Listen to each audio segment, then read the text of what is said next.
कुछ लोग बुक पूछ रहे हैं 967 के प्री और मेंस के लिए। तो देखो, मैं एक ही बात बोलूँगी और बार बार बोलूँगी, एंकलेक्स से बेटर कोई बुक नहीं है। आपको एंकलेक्स पढ़नी ही पड़ेगी अगर आपको एम्स तक पहुंचना है। पर मंथ आपको 1 लाख तक की सैलरी उठानी है तो देखो भाई, इतने एफर्ट्स तो करने पड़ेंगे। आपको एंकलेक्स की थ्योरी बिल्कुल रट्टू तोते की तरह पढ़नी पड़ेगी, ठीक है। और वो इतनी टफ नहीं है, बहुत ईजी है, बहुत ज़्यादा ईजी है, ठीक है। एक बार आप पढ़ के देखें, आपको खुद को मज़ा आएगा। दूसरी चीज़, अभी जो आपके पास टाइम बहुत कम है, इस टाइम के अंदर आप क्या करें, यूट्यूब के अंदर जो कोई भी कोर्स चल रहा है किसी भी कोचिंग का, जो आपको अच्छा लगता है XYZ, आप उस कोर्स को रेगुलर बेसिस पे देखें। क्योंकि लास्ट जो टाइम होता है ना 1 से 1.5 महीने का, उस टाइम पे कोई ना कोई कोचिंग फ्री ऑफ कोर्स आपको मतलब क्रश कोर्स दे रही होती है। या फिर बहुत सारे ऐसे लोग होते हैं जो test series free of course दे रहे होते हैं या फिर मिनिमम चार्जेस पे दे रहे होते हैं। तो आप वो परचेस करें, जितना हो सके उतना प्रैक्टिस करें, उन वीडियोस को आप बार बार देखें, ठीक है। लेकिन ऐसा नहीं है कि आपका थ्योरी पे पकड़ है ही नहीं और आप उन्हीं वीडियोस के ऊपर टाइम वेस्ट कर रहे हैं, तो वो चीज़ बहुत गलत होगी। आप उन वीडियोस को तभी देखें जब आपका थ्योरी पोर्शन क्लियर है। अदरवाइज़ लोग मुझे बोलेंगे, मैम आपने तो हमें ये बोला, हमने ये किया और हमने बेवकूफ़ी कर दी। तो वो बेवकूफ़ी के लिए आप खुद रिस्पॉन्सिबल होंगे।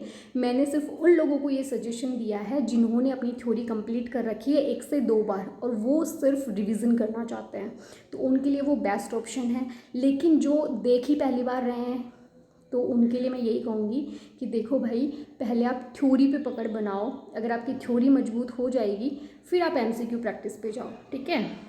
तो यही मेरा सजेशन है। प्री में भी आपको यही रखना है, मेंस में भी आपको यही रखना है। और लास्ट मिनट के ऊपर ना आपको कुछ वीडियोस ऐसे देखने को मिलेंगे कि कितने क्वेश्चन अटैम्प्ट करने चाहिए, कितने नहीं करने चाहिए। मत पढ़ो किसी के चक्कर में, जो आपका मन कहे ना वो करके आना।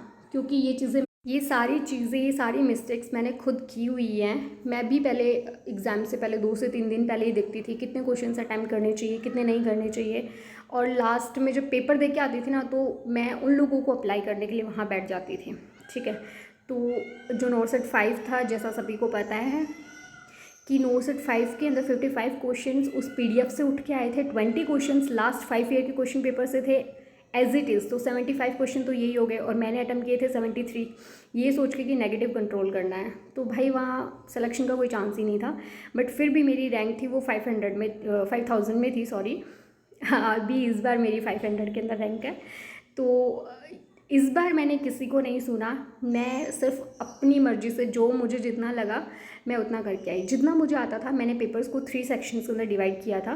पहले मैंने वो क्वेश्चंस देखे जो मुझे बहुत अच्छे से क्लियर थे कि मैं इसमें श्योर हूँ 100%।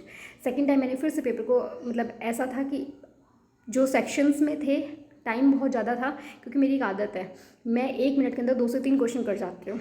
तो आपको जो 18-18 मिनट मिलेंगे ना, मतलब जितना आपके पास टाइम होगा वो बहुत इनफ होगा कि आप उसको रिवाइज़ कर सकते हैं। लेकिन ओवर अटैम्प्ट मत करना और ज़्यादा कम भी मत करना। मैं कहूँगी आपको कि आप अपना अटैम्प्ट 70 to 90 के बीच में रखना, बट फिर भी वहाँ पे मेरी सुन के मत बैठ जाना।